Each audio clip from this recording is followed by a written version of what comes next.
Hey guys, so I'm sure that we all have heard the shocking story of the child who died due to alleged father during a sacrifice on him.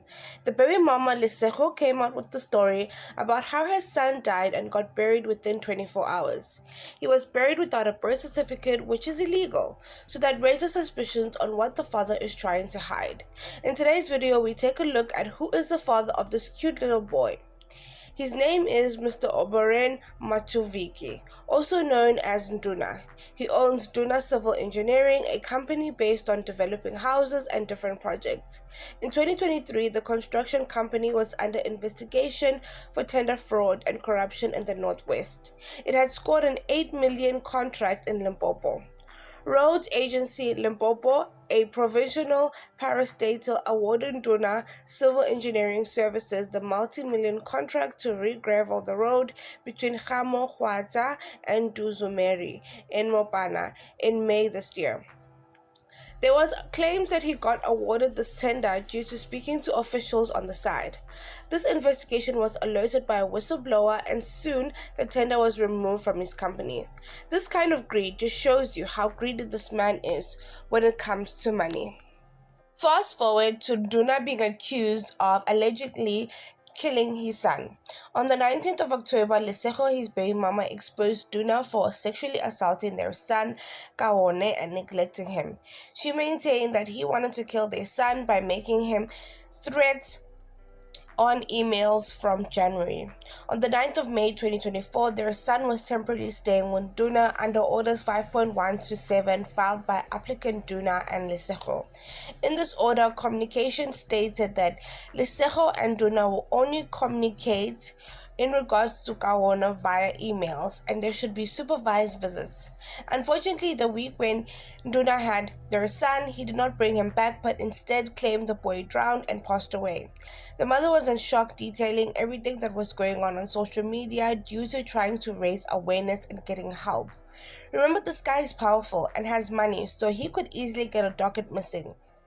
To all those asking, why she didn't go straight to the police? Guys, the police don't do nothing at most times.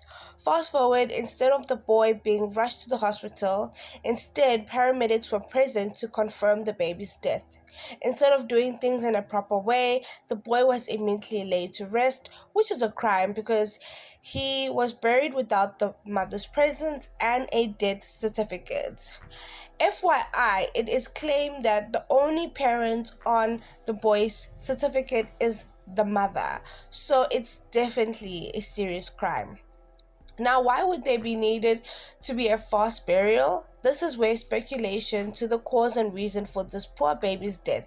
It is alleged that he was sacrificed for rituals. Ritual sacrificing is when you sacrifice a family member in exchange for money. It is alleged that this is not the first family member who was sacrificed. His brother, who passed away on the same day last year in a similar notion, was also allegedly sacrificed because it says that this brother is quite small and it wasn't clear what he passed away from. Now, this famous day where all these passings are taking place is actually Ndhuna's birthday, which is quite scary because can you imagine when you think about your birthday, you just think about all the deaths in your family? Now, Lisejo has filed a report against Ndhuna, the funeral parlor, the cemetery, and the police in the area. The police for not immediately seizing the baby's body due to drowning, the funeral parlor and cemetery allowing the baby to be buried without a death certificate, and Ndhuna for orchestrating the poor baby's death. Now, I would like to emphasize that there are two victims in the situation, baby Kawone and Lisejo, the mother of the child. Now, I did see a lot of complaints that people were feeling like Lisejo should also be accounted for the neglect of her child. How could she allow her child to be in the presence of someone that she knew was threatening to kill her baby, as well as she saw the neglect and abuse once she had the child, after he had the child?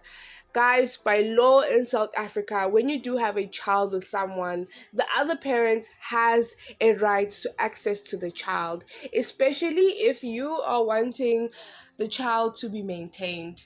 And also want to just remind people who decide to procreate with another human being that when you have a child with someone, this is group work from the time they're born till 18 to 21. So you literally have to work side by side with this other human being for plus minus 20 something years. So it's very careful. Be very careful who you decide to have a child with. And I know a lot of people are going to be like, you will never know, people change, but the signs are there. If someone is not a good partner to you, if someone is very shady, if someone just shows any signs of red flag, 8 out of 10, they're not going to be a great father.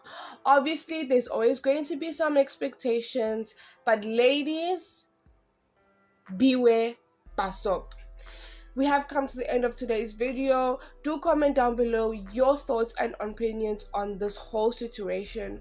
Obviously, we really put our hearts and hugs towards Lesego in this tough time, because not only is she going to have to grieve her child, grieve the fact that she doesn't know what actually happened to the baby, grieve the fact that she wasn't even there when the baby was buried, she didn't see the baby in his final moments, but now she has to deal with trying to fight for justice, and I can only imagine what she's going through.